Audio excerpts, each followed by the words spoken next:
hello, and welcome to your favorite bad movie podcast. The only podcast that's brave enough to ask the question, if this movie's so bad, why do you like it so much? We're your hosts. My name is Chris Anderson, and with me, as always, I have the Wyatt to my Robbie, Mr. Greg Bossy. Hello. Yes, good to be here. How are you doing, Greg? I'm doing all right today and enjoying the weather. Yes, talk about this weather. It's fantastic. We also, of course, have the Ben to my Alex, my wonderful wife, Anna Anderson. Anna, how are you, my dove? Hi there. I'm doing all right. Yes, all right is all right. That's what we always say around here. And, of course, we have a very special guest with us here today. You might know them as an OG of New York's anti-folk sound. They are not Toby Goodshank, but they are the Toby of today's episode. It's Brook Pridemore. Brook, how are you? I'm great. That's a fantastic intro. Thank you. My pleasure. It's good to see you. And you chose this week's movie. You chose Paranormal Activity 4. Now, listeners, if you haven't seen Paranormal Activity 4, here's just a brief summary to hold in your mind. But also, remember, this is also a found footage film. That's also important.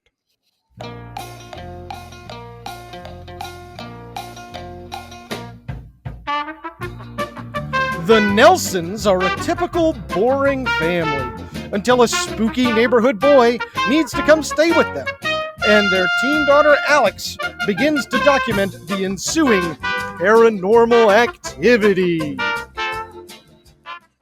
Nice to include to work the name into the synopsis. Thank you. Yeah. I felt very witty. Yeah. I have an ongoing obsession about whether or not movies say the title. Oh, yeah. That's always kind of fun. I love a titular line. I don't think any of the Paranormal Activities do, but I did really. God, Yeah, no, I don't think they do. that's a real missed opportunity, I feel like. Yeah. Uh-huh. Really, sequels never do, but I don't think the first one ever does. What's They're- with all this paranormal activity? You know, you're leaving money on the table with that one. Yeah. You probably could get another $100,000 if one character in each of these movies said Paranormal Activity. Now, Brooke, you chose Paranormal Activity 4 right off the jump, right off the dome. You were not one of our hemmers and hawers. I always consider that a good sign. What drew you to Paranormal Activity when I asked you for your favorite bad movie? Well, first of all, I think this is like the greatest film series ever made. I mean, Okay, interesting. Okay. in terms of horror, and I've been thinking about it a lot since revisiting, just a standalone rewatch of Paranormal Activity 4 since about late 2015. I've watched this series about once every 5 or 6 months, Okay. 10 years, and people always look at me sideways when I say how much Yeah. I like this series. But I love that it's one story.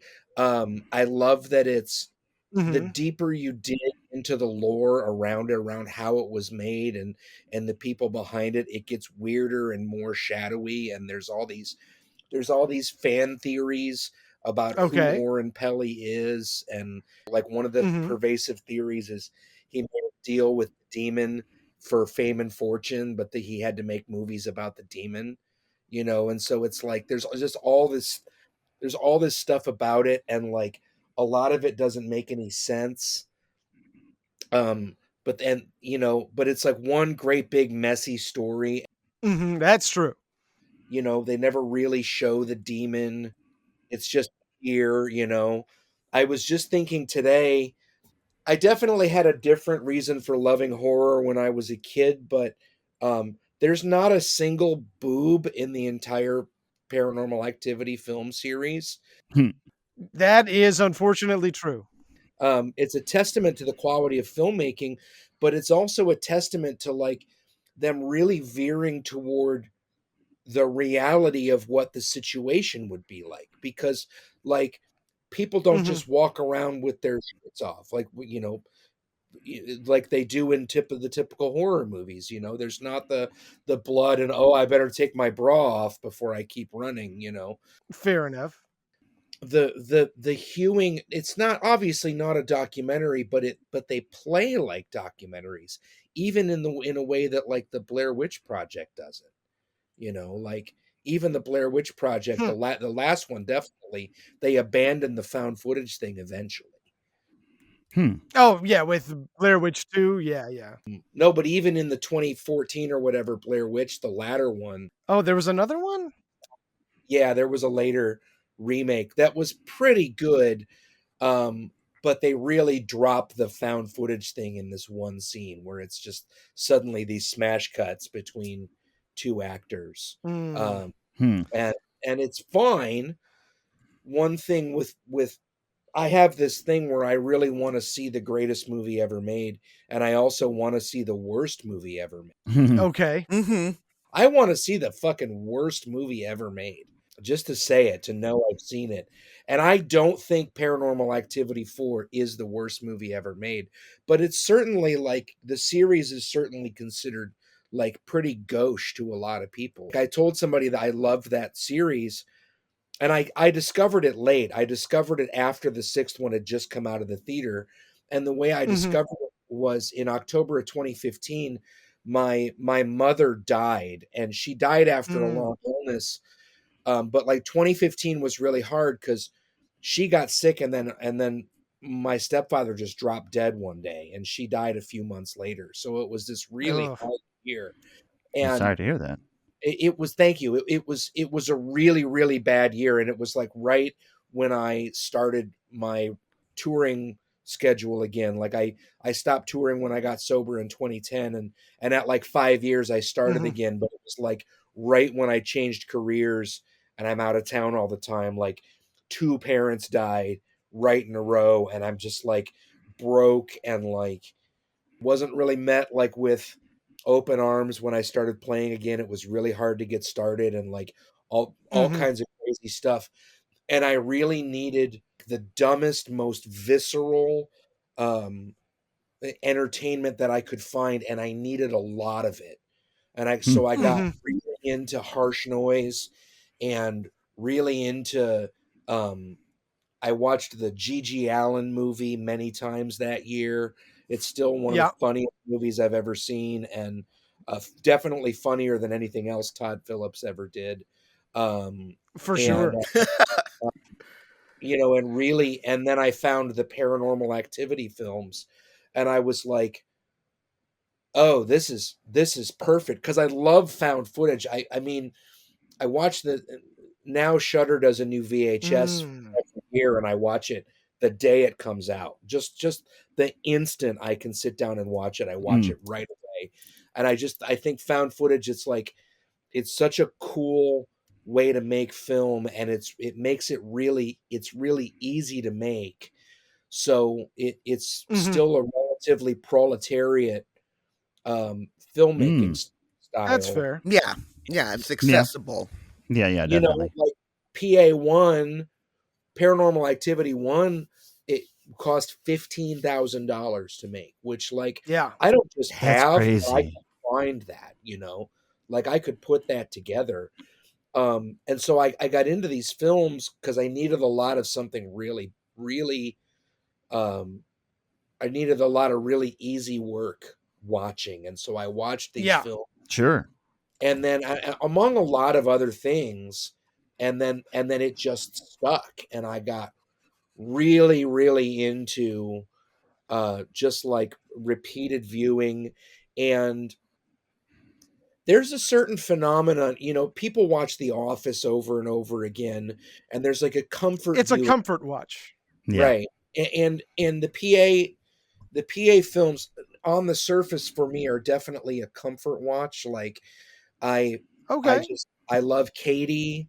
Uh, I love she's just this natural scream queen.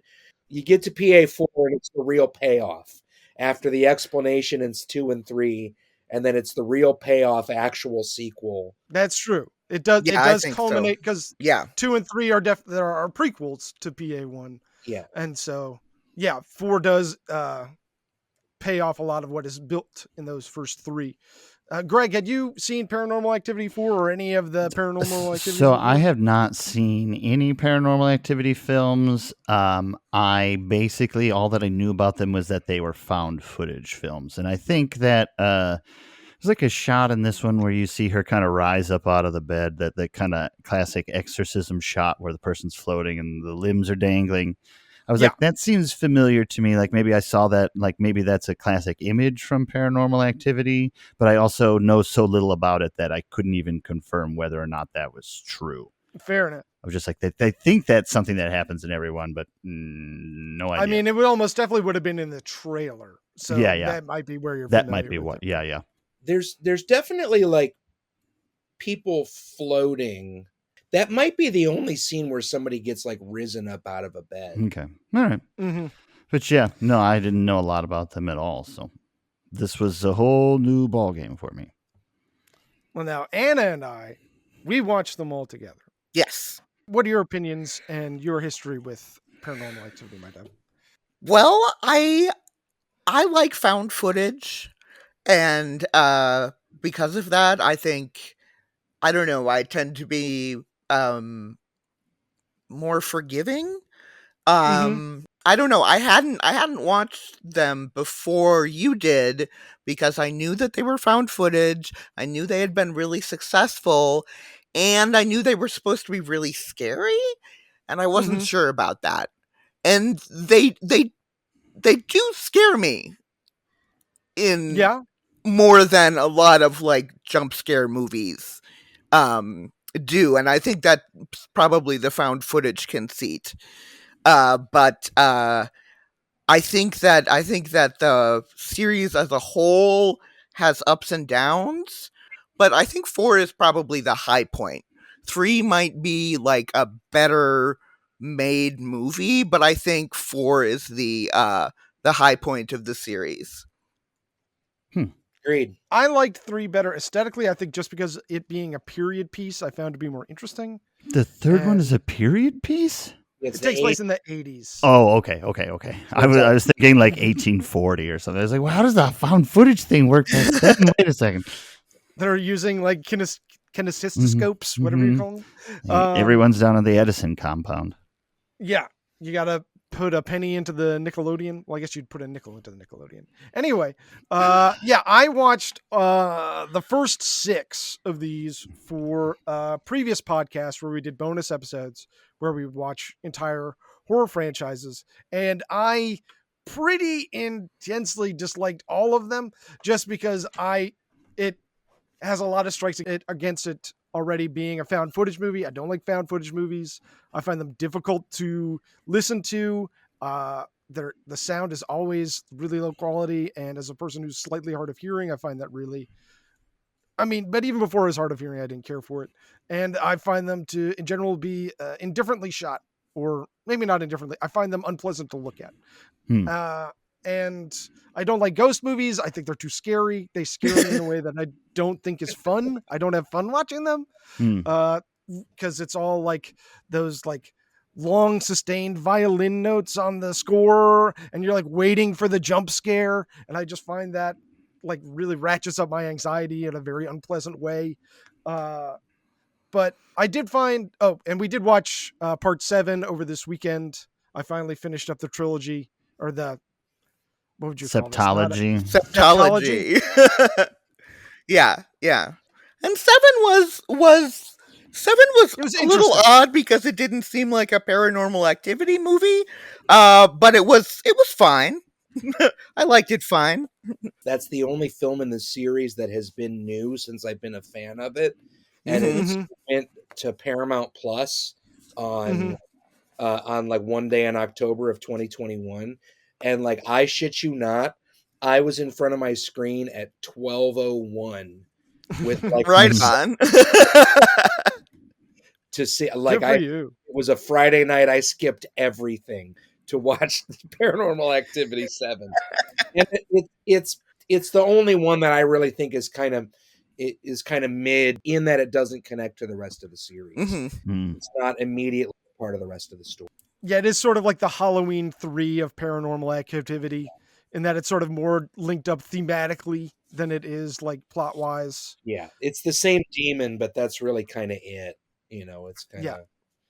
of. I did like that they tried to like tie it into contemporary trends by making it folk horror, by making it based around an Amish family. I thought that was a funny play.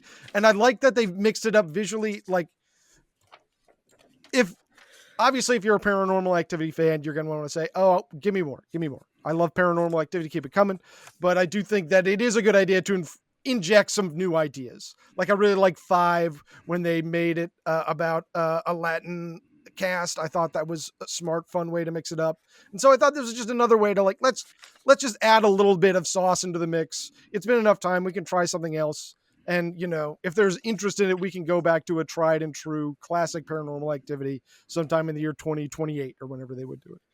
And just to touch briefly on the 5th one, it's like rich people torture porn in a way, because these are all super affluent. The only time anybody says it is when she's dragging Wyatt home from the house across the street in PA4, and she says, "What if somebody had scooped you up and kidnapped you?"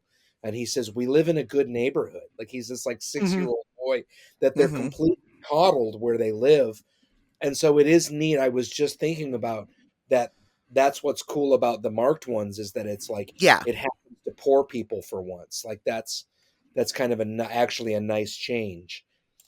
Yeah, like every single other Paranormal Activity takes place in a McMansion except for 5 and 7. And it's tough to make a McMansion a scary setting. So Yeah. I will tip my cap to them for rising to that challenge, because I do think these movies do have scary moments in them. I'm not going to take that away from them. Well, you guys want to hear what I found out about the context of Paranormal Activity 4? Sure. Yeah.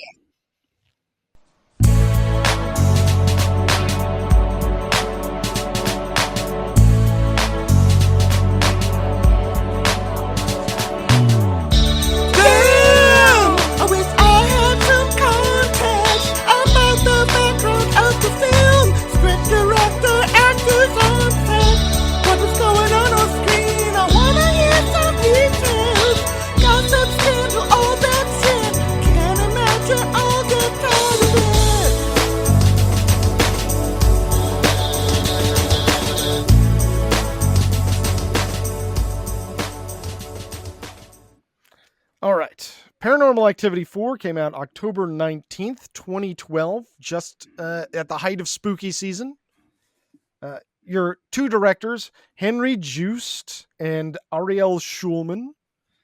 And I found 2 taglines. One, it's closer than you think. Okay.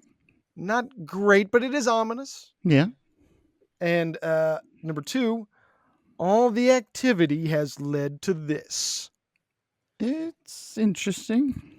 It's apt. It speaks to what Brook was talking about, how it's the culmination of the previous 3 films. It's just interesting to refer to it as activity. Yes. I guess if they had said all the Paranormal Activity had led to this, it would be clearer, but I think... What if they had just said everything's been leading to this? Well, not everything has been leading to this, Greg. Then you're going to be like, where are the Transformers? Well, I was assuming people were going to operate within the purview of Paranormal Activity, not include, say, Flash Gordon or something as well. Yeah. I don't know why I said Flash Gordon, but anyway. No, I don't know why I said Transformers. The first Paranormal Activity was made in 2007. It was made, like Brooke said, on a budget of about $15,000, but with about $200,000 for post-production. Okay. They don't lead with that. No. But you get all this great footage. I'm sure then you can get your investors for your remaining $200,000. Yeah.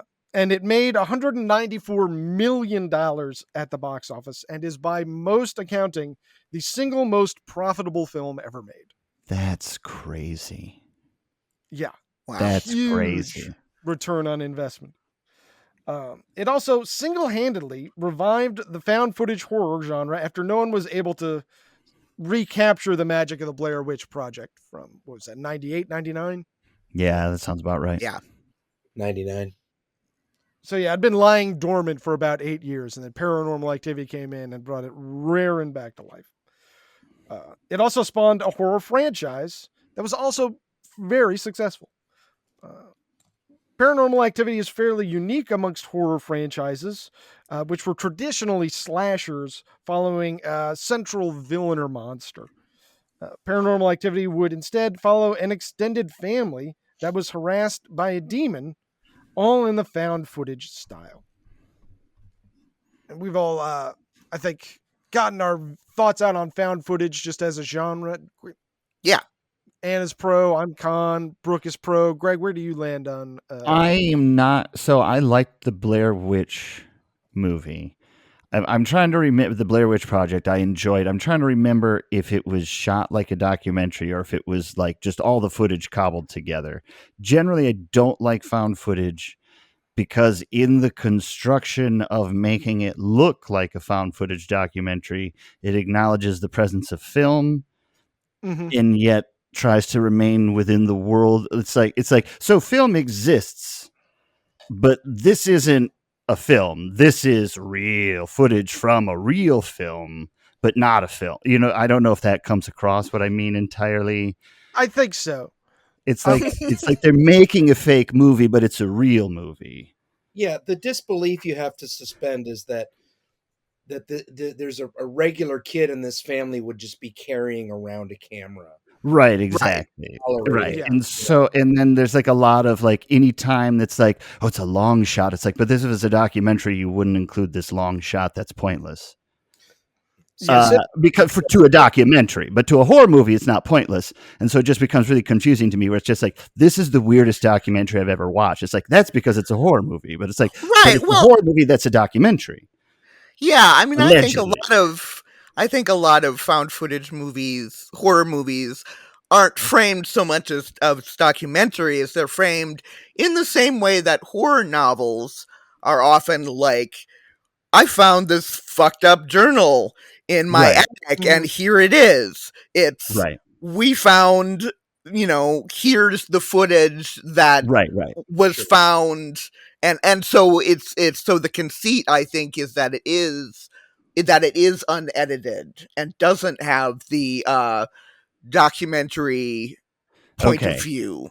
I mean, sometimes it does, and depending on how big you want to make the genre. Really, the other things that I mean too is like in the book House of Leaves. I remember he talked about the Zapruder film and how you knew it was real was the fact that the actual thing that we're supposed to be focusing on is not in the center of the frame. It's actually down in the corner where it's not framed up properly and all these things. Yeah. And so you see that a little bit with found footage, but you also see them trying to lead the eye. And so all of it feels like they're making a movie that's not supposed to be a movie, but it is a movie that you're watching. I would suggest you watch the movie Ghost Watch, which originally aired on the BBC purportedly as a documentary. In like the mid-90s. Just because that's one where I watched it with a group, and at the end, like more than half of us realized that we had just like missed the ghost. That we just literally not seen the ghost because we were watching other things happening on screen. And that's the best example I can think of a found footage movie that really... and I don't like, it's not to poo-poo found footage or anything. I didn't take it as that. I just sometimes get out of it a little bit because of the way that they're trying to get me into it, if that makes sense.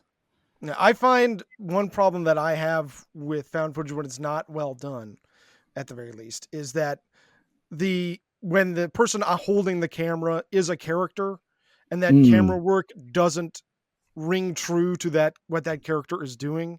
I see. There was that Spanish one that we watched, Anna. I don't remember what it was called. Wreck. And the camera in that, it was supposed to be like a news cameraman, but he kept on like zooming in and out on people all the time, like mid-sentence. And it was like, you're doing that because it's ratcheting up the tension. But if you were just a news cameraman filming this, you wouldn't be doing that. And it kept on pulling me out of it.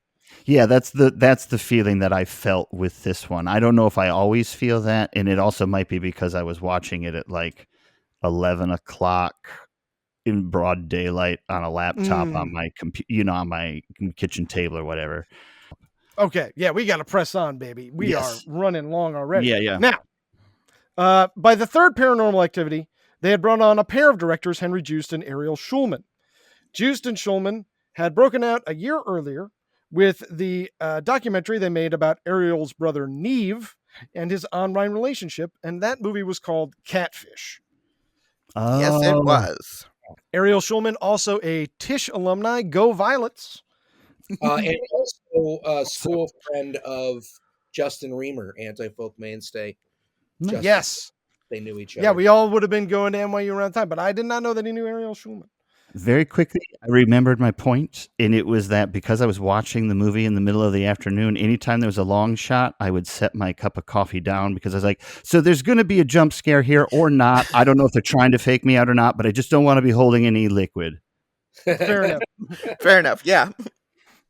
Now, Catfish didn't just go on to create the term catfish. It also spawned the Smash Hit TV series that's been running for the last 13 years. Anna will have more on that later, listeners, just to tease you for the rest of the show. Now, Paranormal Activity 3 brought a little bit of fresh air to the series by making it a period piece set in the 80s and was also a huge hit. So Joost and Schulman were brought back for part 4. They were the first directors that were ever brought back to a Paranormal Activity. Okay. Joost and Schulman wanted to return the franchise to the modern era for a proper sequel. Both part 2 and part 3 were technically prequels. They also realized that the ubiquity of different cameras in the modern American home would allow them a decent amount of coverage. And they realized that the different types of cameras could be used to different ends. The most obvious example of this in the film is the Xbox Kinect Camera. That's really interesting. I love it.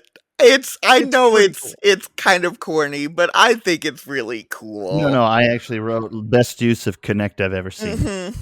Way better than using it to play video games. Exactly. Some seriously scary shit that they get away with. It does add a very creepy visual. Now, while the camera itself, that's not the special part per se. It's the motion detecting apparatus that offers a unique system of lighting. Specifically, it works by shooting out an array of infrared lasers that, when filmed with an infrared camera, make everything look like it's covered in glowing green dots.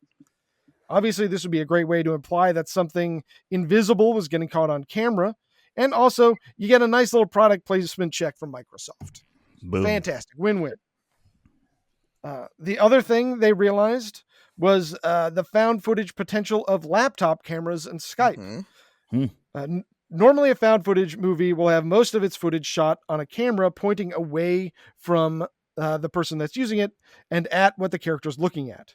A laptop camera will be pointed at the character in a close-up in a reaction shot while not capturing what they are reacting to.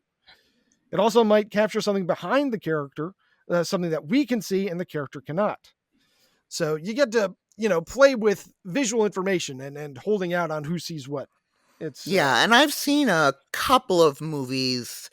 I forget the exact term, but that take place entirely on a laptop screen. Okay. One called Den, and one a shorter film called Host that took place within a Zoom call, and it's fun. You can do a lot with it. The Unfriended movies also took place entirely in laptop screens. Now, Joost and Schulman were able to use these additional diegetic cameras to expand the visual language of Paranormal Activity and really help the franchise grow in its 4th installment, a point when a lot of horror franchises really start to stagnate. Yeah. And audiences, they ate it up. It was the last Paranormal Activity to break $100 million at the box office. The well began to run dry 2 years later with the surprisingly good Paranormal Activity, The Marked Ones. Paranormal Activity, The Ghost Dimension was another step down, perhaps because they didn't go to the Ghost Dimension, something that I'm still very upset about. Yeah, it's true. Would be upsetting. You know what the tagline for that one was? Tell me. This time you can finally see the activity. You know what I couldn't see was the fucking ghost dimension. The final entry in the franchise, Paranormal Activity Next of Kin, limped onto Paramount Plus in 2021, about 6 years later. At that point, it's almost a legacy sequel, at least in terms of horror franchises. I will say my favorite thing about Next of Kin, honestly, was just seeing them wearing masks at the airport in an early scene. Mm. And the guy said he'd had COVID 5 times, like, Yeah. so irresponsible. So now, other horror movies of 2012.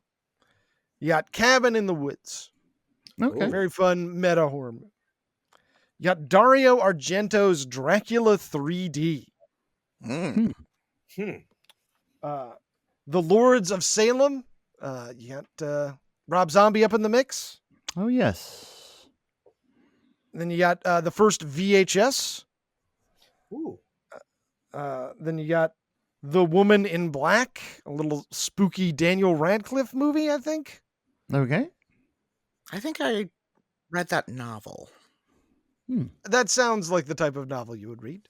Yeah. And something called Would You Rather, presumably based on the classic party game. Okay. So, with that, do you guys want to talk about the plot of Paranormal Activity 4? Yes. Sure. All right, let's hit it.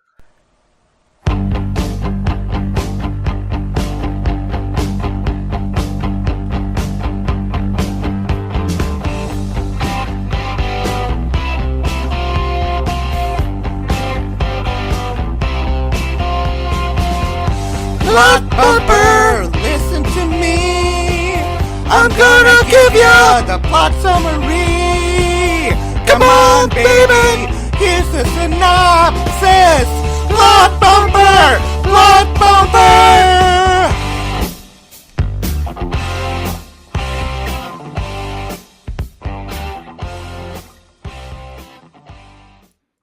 All right, so we open on footage of Katie, who we know from our previous 3 paranormal activities. And also her newborn son, Hunter. They are in Carlsbad, California in the year 2006. We then see security camera footage of Katie killing her sister and abducting Hunter. An on-screen text tells us that Katie and Hunter are still missing.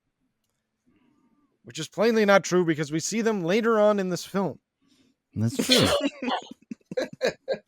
I had when I started this movie, I was like, okay, so these are our main characters. And then she shot someone and then abducted them. I was like, these are not our main characters, I don't think. No, you figured it out. Yep. We then jump to 2011, and it's Henderson, Nevada. And we meet the Nelsons, a surprisingly handsome family, composed of mom, dad, 15-year-old daughter Alex, and 6-year-old son Wyatt. And there's also Ben, who's Alex's friend that's a boy, but he's not her boyfriend, okay? Jeez. Yeah. I mean, he wants to be, Yeah. But he's not. but he's not. This guy, he's going to become a friend zone Reddit incel in the next 5 years. You can see it coming. Aw. Yeah. We see them trick-or-treating. We see Wyatt playing soccer, and some creepy kid is watching him. Mm-hmm. Then there's a little teen hangout where Alex and friends play with the Xbox Kinect. We're setting up that Xbox Kinect. Then after all those kids leave, Alex and Ben go outside so she can show him her treehouse, if you know what I mean. Mm-hmm. But when they go up into the treehouse, they find the creepy kid from the soccer game hanging out inside. It turns out that his name is Robbie, and he just moved in across the street with his single mom. Now, the next night, when Ben is trying to convince Alex to flash him over Skype, she hears sirens across the street. It turns out that poor Robbie's mom had some sort of medical emergency. Now Robbie's going to have to stay with the Nelsons for a little while she recovers in the hospital. This seems weird to me, but Yeah. this is what the movie needs to do to make it happen. So here we go. Now, the next day, when Robbie comes over to stay with them, Mom introduces him to Wyatt, prompting Robbie to look him in the eye, shake his hand, and say, "Nice to meet you."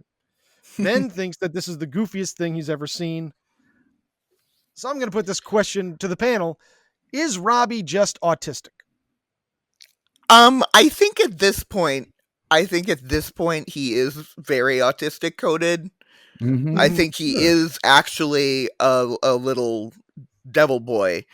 But at this point, I think, who's he's to just a say the little devil weirdo. wouldn't choose an autistic boy? Perfectly reasonable. There's nothing wrong with Robbie being autistic. He certainly seems just awkward. Like, Yeah. on introduction. Mm-hmm. But I imagine, this little young autistic lad whose father isn't around to raise him. We know that he's being raised by a single mom, and his pop is talking to him one day, and he says, when you meet somebody, you got to look them in the eye and you shake their hand and you say, "Nice to meet you." And he's like, "I will do that." And then he goes and does that. Now Ben's making fun of him. Ben's being a jerk. That's what Ben is. It's not, Ben is one of the more likable boys in the entire Paranormal Activity franchise. That Yes. is one of the most unfortunate things I've ever heard. I think he is the best. I'd have to watch 5 again because I remember the protagonist of 5 being all right. But I think he is like the best boyfriend Okay. by a long shot. Yeah. Because at the point when Robbie is just like, "My friend doesn't like you," and he's like, "What does that mean?" He's like, "You'll find out." I was like, "Good." Thank God. No, well, yeah, maybe it's because we had seen the other Paranormal Activities, but I found Ben to be surprisingly likable and easy to root for. So they settle Robbie into the top bunk. And Robbie has brought everything he needs with him, including his favorite fork, which can see into the future. That was touching. I really liked that moment. Apparently that little boy improvised that moment. Nice. Oh, really? That's what I incredible. read somewhere. Great actor. Yeah, they're That's like, "Here, fun. just grab a bag and fill it with a bunch of different things and take them out and tell us about them." And that was one of the things he said. I think both child actors are pretty good in this. Yeah. Yeah, I would agree. Yeah. Yeah, overall, I think the cast is very good. Hunter, the kid playing Wyatt, it seems like a real child. Oh, for sure. Yeah. And, it probably helps that this isn't the kind of thing where they need to memorize lines. You can just be like, okay, pretend to be Wyatt. Now, they settle, let's see, magic fork. Yeah. He does wake up in the middle of the night, old Robbie, and he goes to stare at the front door. But other than that, everything is pretty normal. The next day, though, Ben makes a confession to Alex. He has been recording all of their Skypes without her knowledge. It's pretty shady. Yeah. Way to go, Ben. Yeah. I wrote down I was like, I can't believe this is why everything has been recorded. Yeah, that's why we have Paranormal Activity 4. It's because Ben's a creep. Yeah. But if that weren't creepy enough, last night he kept her recording after she fell asleep, recording her sleeping for 8 hours.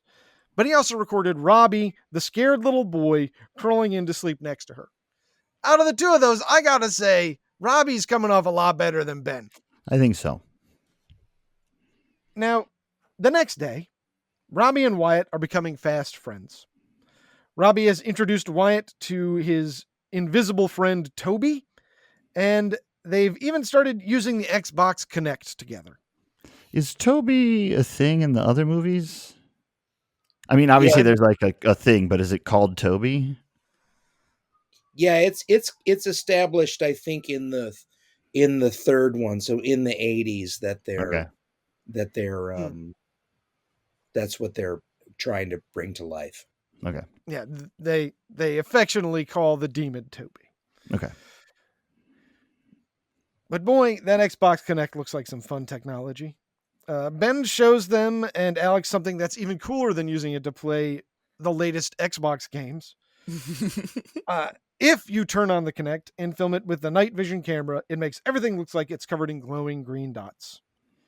They then proceed to have a space dance party in total darkness to the tunes of Rob Zombie's Dragula, Mm-hmm. which you have to remember, none of them can see that green light, so they think they're all just standing in the dark and dancing, which I think makes that even funnier.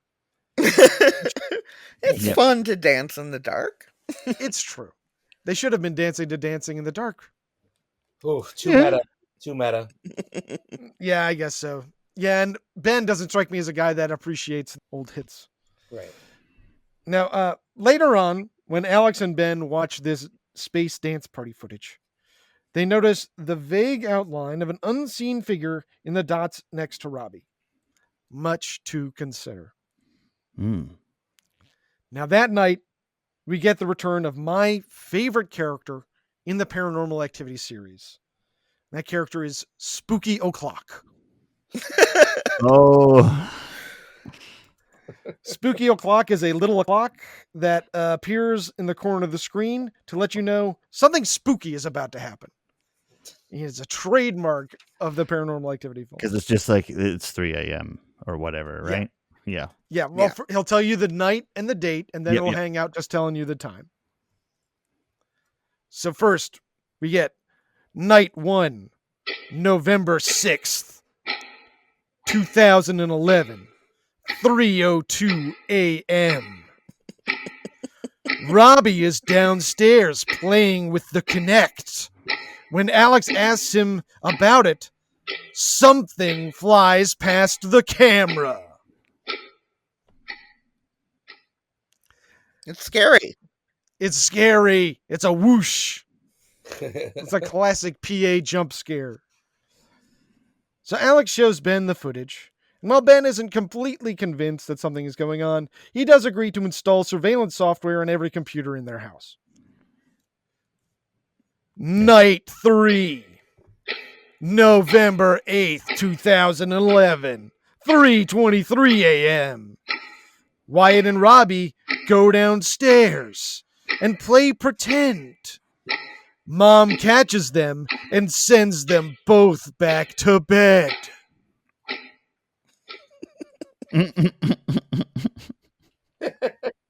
Now, a day or two later, Alex comes home from school. She thinks she's home alone, but then she hears a basketball falling down the stairs. So she goes upstairs and looks around, and then she finds a neat, orderly line of toys leading into Wyatt's room and into the crawl space, like half-sized closet that he has in his room that kids have in a lot of these Paranormal Activity movies. Yeah, I think they really tapped into how freaked out kids are of those closets. God Yeah. knows. Those little closets Yeah. are places of imagination Mhm. because they're kids' only rooms. Oh, they do all have those. Holy shit. Yeah. Yeah, it's just like we see in a moment, the swinging chandelier, another running visual theme in the Paranormal Activity movies. Mhm. Only this time, the chandelier crashes down just inches away from Alex. Her parents come home and are very freaked out. Dad's calling the contractors, very upset. And Alex tries to convince her parents that Robbie had something to do with it, but they do not believe her. Predictably, Unfortunate. parents just don't understand. No, they don't. Night 6, November 11th, Veterans Day, 2:11 a.m. Alex wakes up and sees some lights across the street at Robbie's house. When she goes to investigate, she runs into a friendly middle-aged woman and leaves.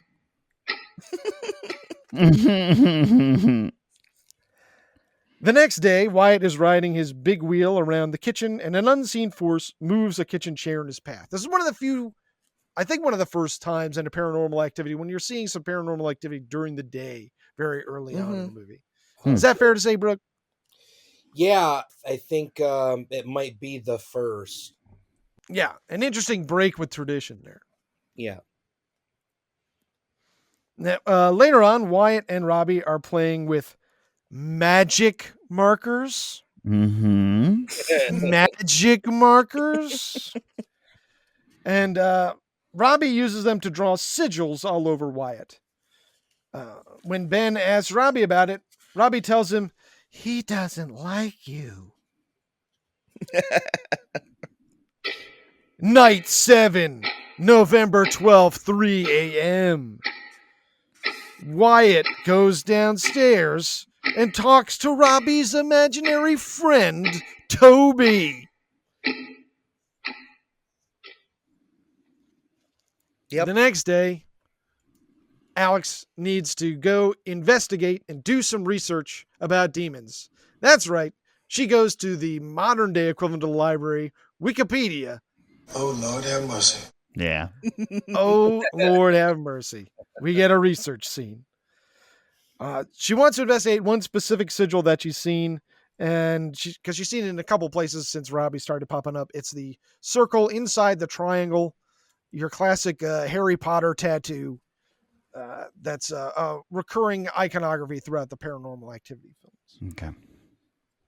Now, it turns out that this is an ancient Hittite sigil that's used to mark someone for demon possession. Sure. Good to know. Later on, Mom is using some very poor knife skills to dice some red bell pepper. Yeah. But then when she has her back turned, the knife flies upward and disappears. I don't like knife scenes. They always just make me feel real tense. Yeah. It's just like, I know what you're doing. It's effective. I just don't want you to do it, and I don't want to see it.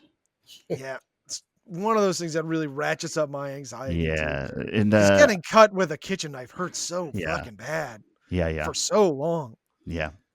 And you know that like a lot of damage can be done very quickly. hmm Yeah. Yeah. One moment of inattention, you're like, now I got to go to the fucking emergency room. Anyway. Night 8, November 13th, 2:39 a.m. Alex hears a thud and goes to look around. A book falls off the bookshelf in the living room, and when she goes to put it back, it falls off again.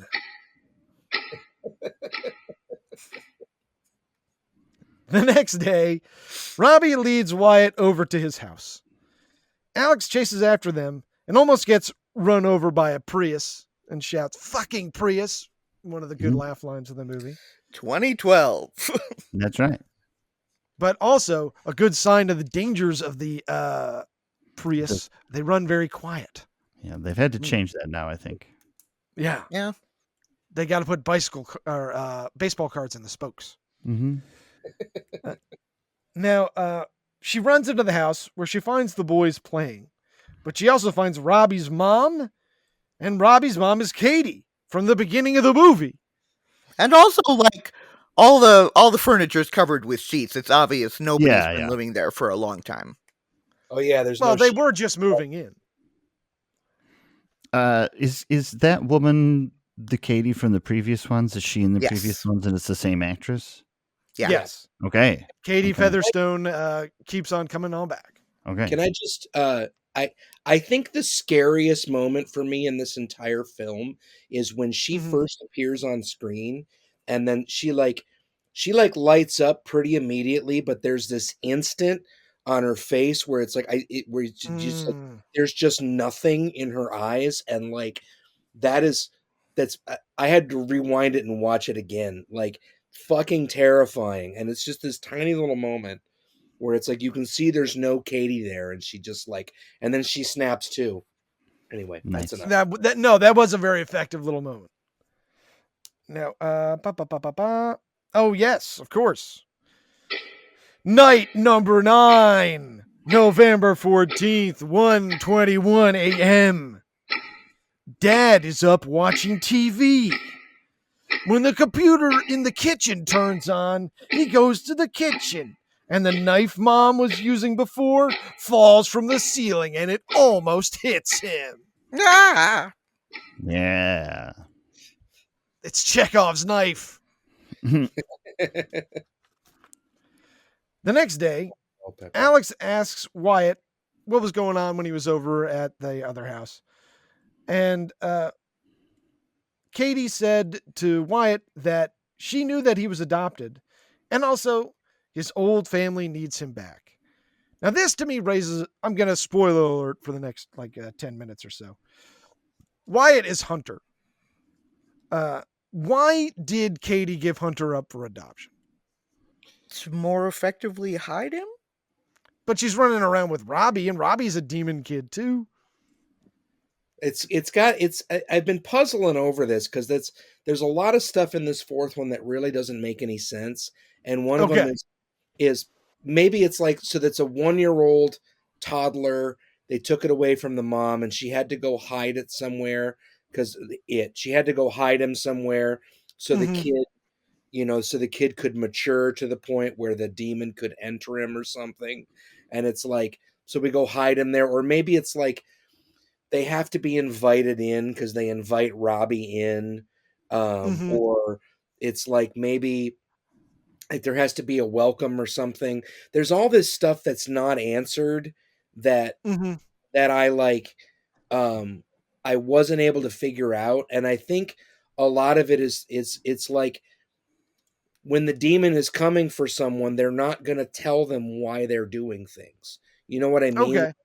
Like it's like the devil works in mysterious ways. Yeah, the devil works in his own way because fuck you, basically. Or it's on fear, Fair enough. Yeah. So wait a second. I realize now that I'm confusing Robbie, Hunter, and Wyatt.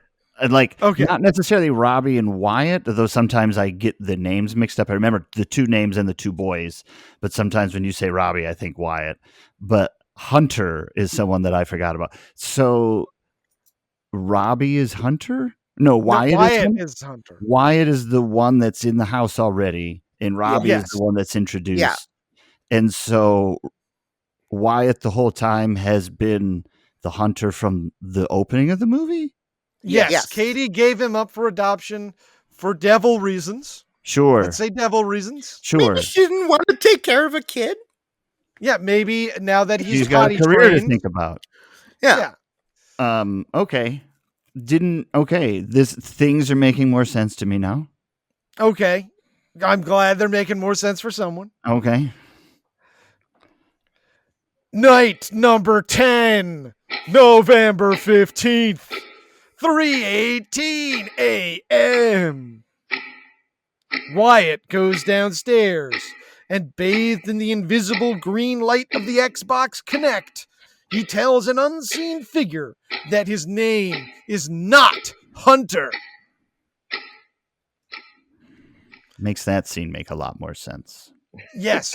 No, you thought he was generally like, no, Hunter's across the street. I was just like, the demon is confusing him for this Hunter boy. This is going to end poorly. This is a classic mix 'em up. Yeah. Now he's coming. So he thinks he's Hunter, and that's why he's coming after him. Because he actually is Hunter, is why he's coming after him. Yeah. How about that? Now, the next night, it's bath time. Mom tells Wyatt that he can bring his laptop to the bathroom and keep watching TV in the tub, which allows us to keep watching Wyatt, which does sort of paint large the very obvious issue that Ben has been using spy software to record children and is now getting footage of them bathing and has almost definitely gotten footage of them changing their clothes. Yeah. Should Ben be in jail? Yeah. I would say yes. They should put him under the jail, I think. If I was Mr. Nelson, I would be coming for Ben at this point. Sure. Now, Mom is distracted. She leaves the bathroom and leaves Wyatt alone to watch TV and bathe. And something grabs Wyatt and pulls him under the surface. And when he comes back, he's different. And this is something that happens in a lot of the paranormal activities too. People get killed and then they come back different. Night 11, November 16th, 12:03 a.m. Mom has given Alex one of her sleeping pills and Dad is pissed off about it. Wyatt wanders into Alex's room and Toby, the invisible friend, rips off her covers and picks her up. Yeah. The next day, real Paranormal Activity. Yeah, that was some real Paranormal Activity right there. Yeah, definitely. And at this point, by the way, Alex isn't able to watch any of this shit happening. Yeah. Because something has Yeah. happened, and yeah, she doesn't know how to download the file. I wrote, I was like, why record it if you're not going to watch it? And then they're just like, I can't get in. What's happened to the passwords? I was like, okay, so they address it. They address the fact that no one is watching the footage because they literally can't watch the footage because I guess Toby has changed the password.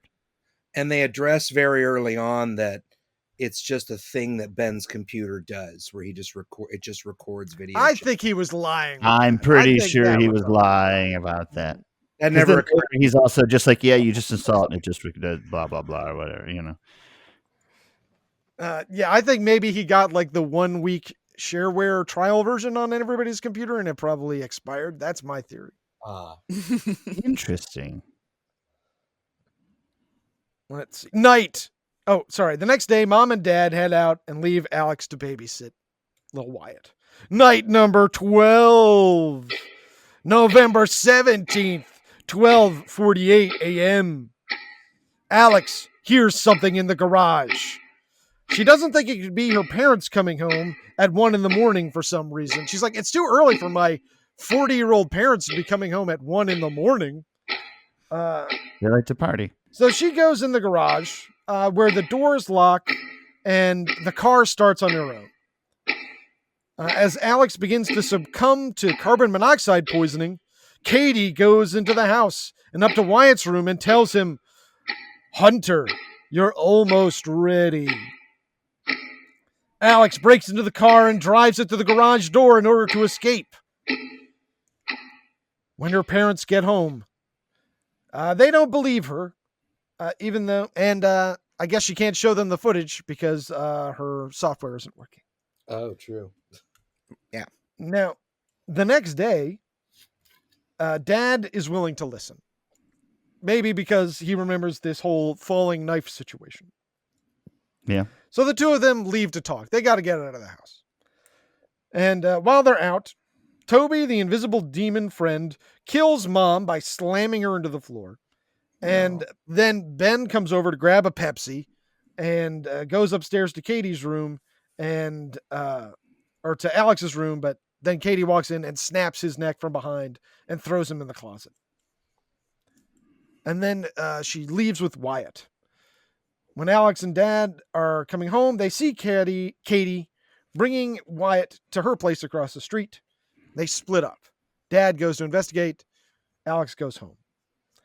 Alex finds Ben's corpse hidden in her closet. So she runs across the street, only to see her father get killed by the invisible demon. And Katie, who now has a distinctly demon-like appearance, chases her around. She hears Wyatt in the backyard, and when she runs out to find him, he stares at her in stone-faced silence as dozens of ladies wearing the Hittite sigil pendants emerge from the darkness, including Demon Katie, who leaps at her just as the camera cuts and the credits roll. The end. Mm-hmm. So, final thoughts. 5-star rating on our 2 axes rating rubric. Weirdness and watchability. Who wants to go first? I'll start. Perfect, my love. I would give this a 4 stars for watchability. It's very accessible. It has some scary parts. It has some cool effects, and it's also not particularly challenging. I don't think it's very weird, though. I would give it maybe a 1.5 for weirdness. That's fair. Yeah. How about you, Greg? So as far as weirdness goes, I agree. I don't think it's very weird, especially if you are accustomed to like horror movie tropes. I'm willing to give it a 0.5 star, which is not like a problem. Or I'm not saying that that's bad. I'm just saying like this felt like a lot of like kind of your horror imagery and ideas. And so if you are accustomed to horror movies, I feel like this won't be too surprising or strange or anything. It'll be, just your kind of standard fare. And as far as watchability go, I would say that this is not my cup of tea, but I do agree it's probably a 4 on the watchability scale, because I think the average person is just going to have really no problem watching this and probably have a decent enough time with it. So I think that's where I'm at with it. How about you, Brooke? This is first of all, this is a 5-star watchability. I said earlier on, I watched this whole series about a couple times a year. I think it's just fantastic, but I do not think it's very weird. I think it's just by definition, like, this is like a very like, for lack of a better term, a very waspy family that just like when they come home, he's home at 5, the lights are out at 10:30. It's odd in the course of the movie that he's sleeping on the couch. There are clearly problems, but Yeah. it's the very first world problems that they have in all of these movies until the demons are introduced. So just by the nature of storytelling, no, it's about a 1-star for weirdness. Okay. Yeah. Well, I landed about a 3 for watchability. I think it was very breezy. For me, it's mostly just that I find the found footage genre to be very grating for reasons I explained before. So your experience may vary. I did like it more on this second watch, and I feel like I'm beginning to shed the found footage chip on my shoulder and approach it on its own terms, but I'm still just not quite there yet. In terms of weirdness, I gave it 1.5 stars just because I thought it was very weird to have this very Hollywood pretty family in a found footage movie. Like, dad looked kind of vaguely Kurt Russell-y, and mom looked like Jane Seymour, and Alex, our lead, was a very beautiful teenage girl. And I want to make sure that I'm saying that in the least creepy way possible. Kid looks like he got pulled off the Life cereal box. These were clearly actors in a film. Did you guys catch that in your research that the mom and dad were a married couple in real life? Yes. And No. he died of a heart attack between production and release. Like, that was his last Well, that's film. really sad. That's crazy. Yeah. It's something that still makes me think. You clearly heard me go off a little while ago. I think really hard about these. It's something I think about a lot, like the Casualties series and stuff. Anyway, just wanted to make sure we got that in there. Yeah, absolutely. And all due respect, and he did a fine job in this film. And maybe that tinge of sadness will bump it up another 0.5 star in weirdness for me. I'll bump it up to it too. With that, do you guys want to get to the third act of the show? Sure. Yeah. All right. Well, Anna's got our segment this week, and they're going to be talking about TV. Yeah. TV! We talk TV! You talk some TV!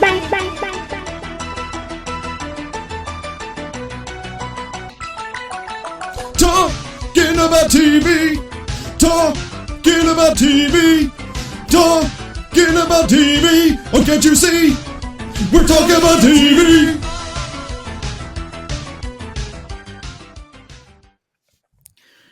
All right, so Chris talked about how the directors got their start with the documentary Catfish about Ariel's brother Neve Schulman. Since 2012, Neve has co-hosted Catfish, the TV show, on MTV. For the first 7.5 seasons, it was with Max Joseph. And since then, it's been with Cammie Crawford, who actually, Chris, I announced in October that she is leaving the series, which is a shame. So they're going to have an opening. Yeah, you should write in. Yes, I would be a great co-host on Catfish. I wanted to mention what the term catfish actually meant within the context of the documentary, because it's interesting. It comes from an urban legend. This story is not true, but in the documentary, the catfish's husband tells Neve they used to tank cod from Alaska all the way to China. They'd keep them in vats on the ship, By the time the codfish reached China, the flesh was mush and tasteless. So this guy came up with the idea that if we put these cods in these big vats, put some catfish in with them, and the catfish will keep the cod agile. I guess because they're predators? And there are those people who are catfish in life, and they keep you on your toes. They keep you guessing. They keep you thinking. They keep you fresh. And I thank God for the catfish, because we would be boring and dull if we didn't have someone nipping at our fin. So that's one way to rationalize the fact that your wife has been messaging a 25-year-old Yeah. and using another woman's photos. The term really started taking off, not even with, I would say, the first season of the show, but in 2013, after Manti Te'o was catfished, it was added to Merriam-Webster's dictionary in 2014.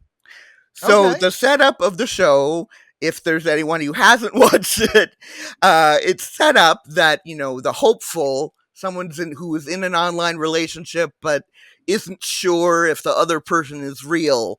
They send an email to Neve and Max or Neve and Cammy, and Oh. then they investigate. They'll, reverse search the images and look at, the phone numbers that they have, and, see what other people they connect to. Online. Yeah. Now that's how it's set up. That's how the story is told. That's not what actually happens. It's usually the catfish who reaches out, apparently. Which really makes more sense, Yeah. because otherwise you would start shows, you would start a story without knowing how it would end. And when you cast the liar first, you can kind of work backwards from that. And so the producers would do that. They would do all the legwork and background investigation. They do background checks on everybody, which makes sense. And everybody has to sign waivers before filming, legally. But the hosts aren't provided with that information. So it's set up that they start at the other end and, sort of follow clues. Follow clues to get to the catfish. This is what Neve had to say about it in a 2014 interview. A lot of the stories that we get come from the catfish side of things. People who feel so terrible that they've been lying to a friend or a lover on the internet for a long time. They want to come clean, but they fear if they simply told the truth, the other person would be very upset that they've been lied to and deceived and likely discard them. And so they're hopeful that by coming on the show, maybe we can facilitate some kind of amicable exchange, that they can be heard, explain themselves in a more objective and non-judgmental way. So it's tricky, but everything is real. The feelings are real. The relationships are real. We haven't created any scenarios. We don't tell people what to say or do. It's very unpredictable. So I love this show. Great show. It is trash. It is exploitative to a large extent. But what I love about it is, part one, I love a mystery. And it's fun to watch the investigations. But two, it's also one of the few shows, even reality shows these days, tend to cast pretty people. And Catfish just doesn't do that. Sometimes people who are on there are attractive, but a lot of people catfish, because they're fat or because they have another insecurity about themselves. And so a lot of the times, it's just these very ordinary looking people, and the show at least pays lip service to the fact that, they deserve love for who they are. And that, and the show also, I think, pays some, again, it may be lip service, but at least they're saying it, that, it is, you shouldn't lie to people that you want to be in a relationship with. But you should also maybe recognize red flags and et cetera, et cetera. Chris, do you want to say anything about this? I know you're a fan of the show as well. Yes, Ann and I have watched a lot. I'm gonna say pretty much every episode of Catfish together. And I like that, as formulaic as it sounds, you genuinely never know what person they're going to discover at the third act of the show. And I think that's always fun. You can always get wrapped up and be like, I bet this guy's fucking fake, or maybe this one's real. That's always a fun tension that exists consistently throughout the show. Have they turned out to be real? Every now and then. Yeah. Okay. I'd say maybe 1 in 5. Okay. Oh wow, that's a great twist. Sometimes it's just someone that was shy and didn't want to meet you. Sometimes they just, are agoraphobic or something. Sometimes they just are who they claim to be. They just have legitimate reasons not to come meet you. And I do feel like that it is very humane, and I like that it's coming from a place of sort of emotional maturity, but it's never talking down to people. Like, this is the kind of stuff that you would be seeing on like Maury Povich in the early 90s, but made in a better way. Okay. So you get to have a little bit of exploitative voyeurism, but you don't walk away feeling gross about it. You do feel like there is some sort of genuine, and obviously it's TV. I don't know how genuine any of it is, but you walk away feeling like it's at least genuinely emotionally supportive of these people. Yeah. I will just mention my favorite episode, though, which contains the hopeful who you do not root for, because he thinks that he's been in a relationship with Katy Perry for like 6 years and will not believe them when they say he's not in a relationship with Katy Perry. That one is great. That's so strange. Like, every now and then throughout the course of the episode, they'll ask him, like, on a scale of 1 to 10, at this point, based on what we've shown you, all this research that it's not Katy Perry, where do you think you're at in terms of this being Katy Perry? And every time he's like, gotta be a 10. This is exactly the kind of thing Katy would do. Wow. Interesting. So that's a great place to start. Well, with that, do you guys want to play this week's game? Sure. Yeah. All right, we're going to be playing Guess the Title.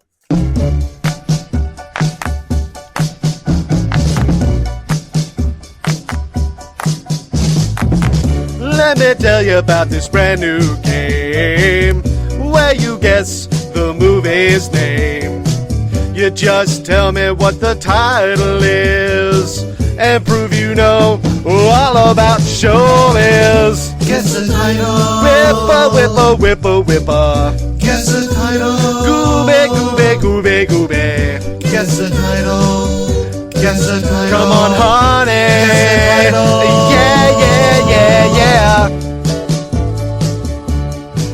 Ooh, whoa, whoa. That's right. We're playing Guess the Title. And we're going to be doing the films of an actor called Robert Clotworthy. That's a heck of a name. It's a great name. Hemophiliacs love to see this guy coming. Yeah. And he was credited just as voice. Okay. Maybe he did like spooky ghost voices, or maybe he did a voice on a TV that was in the background. It's tough to say. He is most famous for narrating the shows Ancient Aliens and The Curse of Oak Island. Oh, Okay. interesting. Good credits. And he did a bunch of films as an actor. He did video game voice work. So I went through his filmography and I found 9 films. I'm going to give you a brief description of the film and 3 titles. I want you to guess what the title is. This is a buzz-in game. You'll buzz in by saying your own name. And if you don't get it, your opponents will have the chance to steal. Does any of you have any questions? Nope. I'm good. All right. Question number 1. A little Jeep had its engine fan replaced with an airplane repeller. Nice. And dreams of taking to the skies and flying like a plane. Is that Tugger's Tale? Tugger, the Jeep 4x4 who wanted to fly? Or Here Comes Tugger? Brooke. Brooke? It's Tugger's Tale. I'm sorry, it wasn't Tugger's Tale. Very good guess. Can either of you guys steal? Greg? Greg? What was the third one that you said? That was Here Comes Tugger. That's the one. Nope. I'm sorry, Anna gets the point. It is Tugger, the Jeep 4x4 who wanted to fly. One heck Great of a title. One heck of a title. It tells you what it is, which is what I like about it. I hope they say the title in that one. Yes, for sure. I hope they do too. Question number 2. International disaster looms as the USS Substandard has to race to get a nuclear weapon ahead of Russian forces. Is that Going Under, Dive, or The Craziest Sub in the Pacific? Dear Lord. Anna? Dive. I'm sorry, it was not Dive. Brooke. Brooke? I'm going to guess Going Under. That's correct. Brooke is on the board. Okay. Good work. Question number 3. A security specialist is hired to deliver a valuable computer. She is joined by her former lover, who has plans of his own for the computer. Must be a special computer. It is. That's the premise. Is that Two of a Kind, spelled T-O-O, Triple Cross, or Sooner or Later? Greg. Sooner or later. That doesn't make any sense. And that's why it's not it. That's a good reason to eliminate it. But not always. Yeah. Anna or Brooke? Anna? Triple Crown. Triple Cross? Triple Cross. Correct. Okay. Hey. Question number 4. When best friends win a trip to LA in a music contest, one of them has to pretend to be a girl to collect the prize. Oh boy. Is that LA or Bust? Mixing it up? Or He's My Girl? Brooke. Boy. Brooke? LA or Bust? No, that was a Chris original. Greg? He's My Girl? That's correct. Greg's on the board. That's unfortunate, but here we are. Yeah, it's a rough one. Question number 5. When Duke Jarrett is sent to prison, it's more like a zoo than a jail, and the inmates are in charge, which makes it unlike a zoo. Yeah. Is that Doing Time, Human Garbage, or The Goofballs of Cell Block D? Anna. Wow. Anna? Doing Time. Correct. Oh, thank God. I wanted it to be Goofballs real bad. That's a really good one. Yeah, maybe I should write that. And question number 6. Frustrated with the rat race, Richard Jackson decides to buy a goat, disconnect the electricity, and become self-sufficient. But will this life be any less annoying? Is that Jackson's Folly, Like Our Ancestors, or The Checks in the Mail? Greg? Greg? The Checks in the Mail? That's correct. Okay.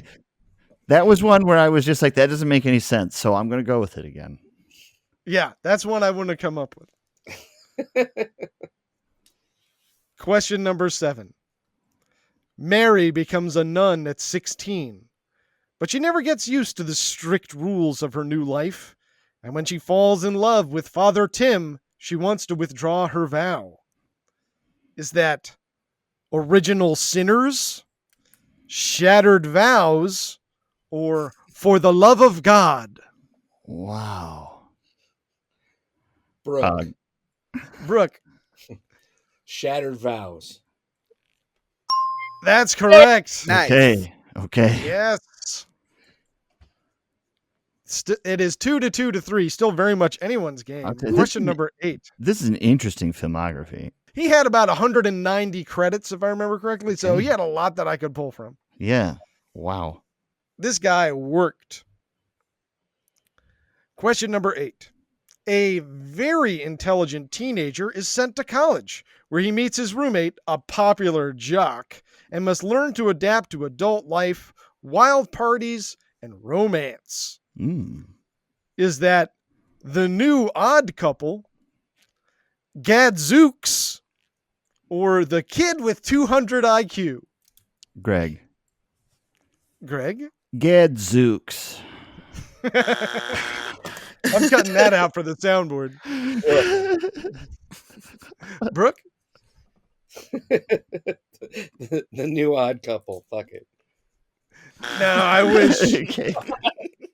Anna gets a point. It's The Kid with 200 IQ. The Kid with 200 IQ, played by Gary Coleman. Oh, Wow. good for Gary. All right, last question.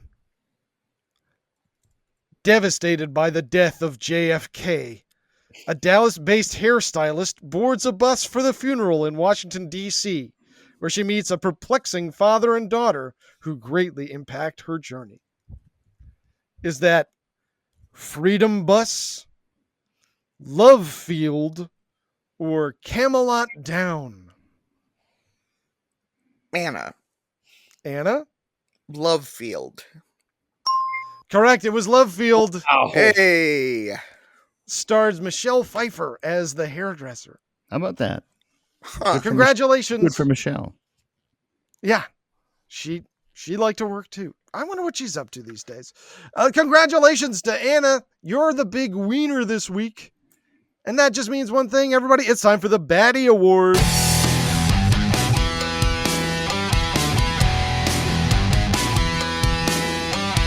Now you're messing with the Baddie Awards. Now you're messing with the Baddie Awards. Now you're messing with the Baddie Awards. Now you're messing with the Baddie Awards. Congratulations to all the nominees.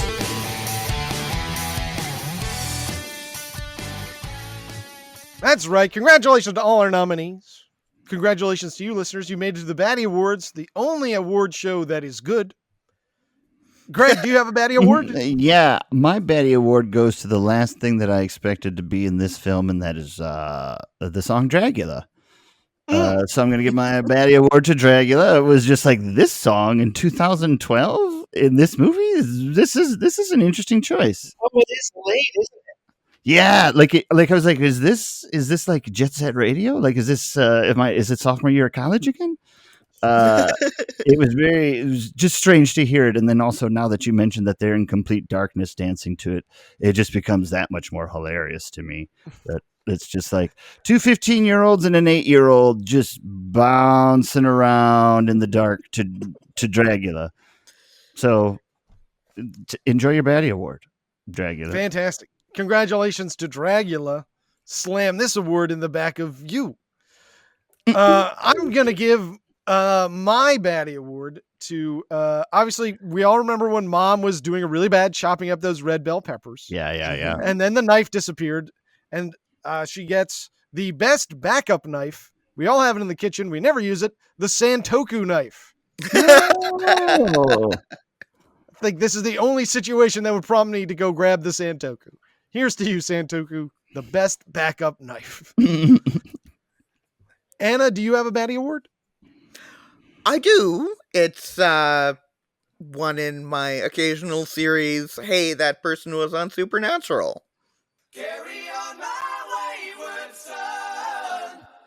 And that is Kathryn Newton as Alex. This was actually a couple of years before she played the teenage Claire Novak on Supernatural.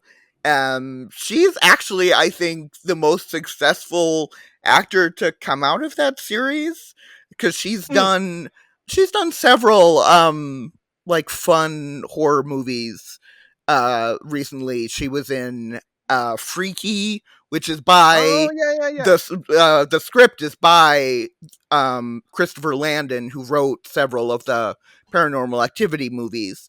She was Okay. also supporting cast in Abigail, which is about a vampire ballerina. I haven't seen that one yet, but it's about a vampire ballerina, so how bad can it really be? I've heard good things. That's not the one about the doll? What's the one about the haunted That's doll? Megan. No, not that's the robot Companion. doll. No, older. Companion was great, by the way. Yeah. Okay, good to know. I love it. There's another one that's like part of the Insidious universe. That's like Annabelle. Annabelle. Ah. What did you say? Abigail. Abigail. It's close enough.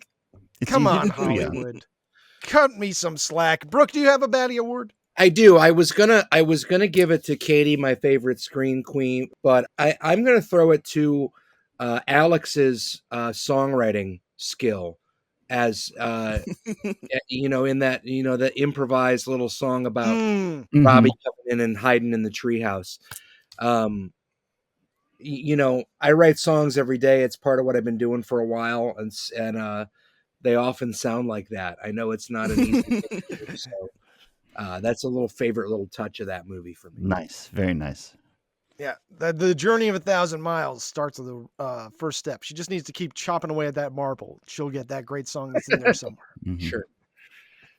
Well, thank you so much for listening this week, everybody. Thank you for coming out and hanging out with us, Brooke. Do you have anything to plug? I know you're always doing a million things. I'm working on a record. I've got a record coming out later this year called Only I Can Prevent Forest Fires. Nice.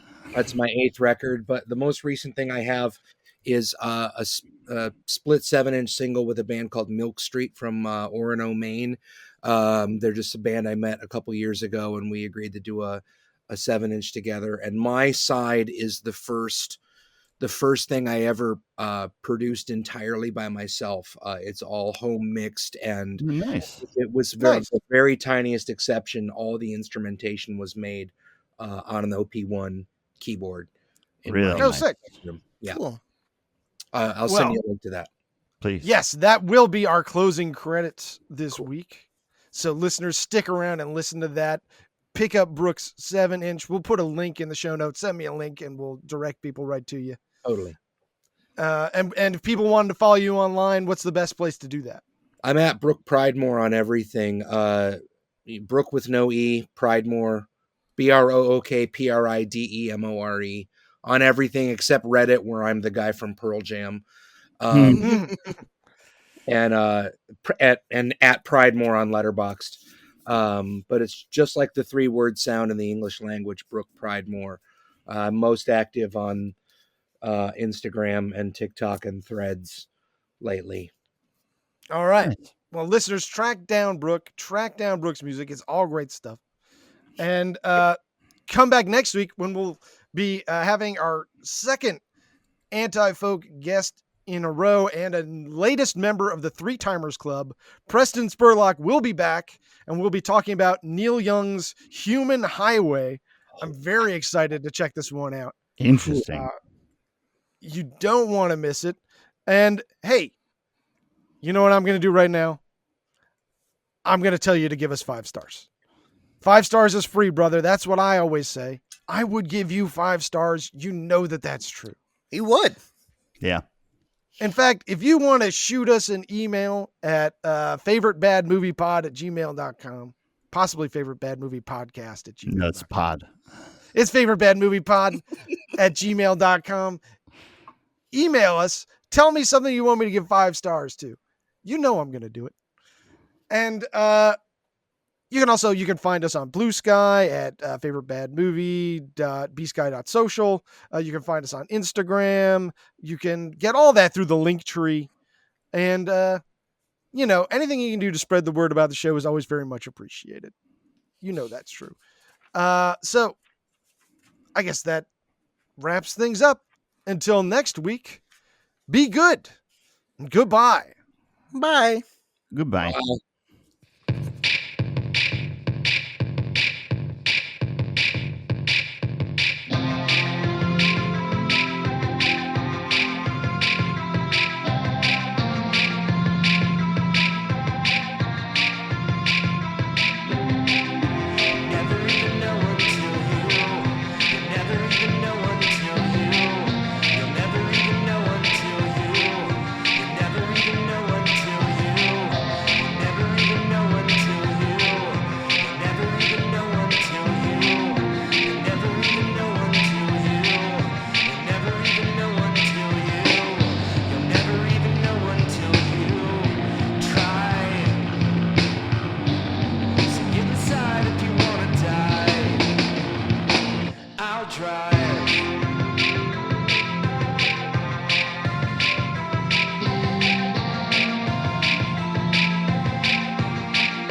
I'll try.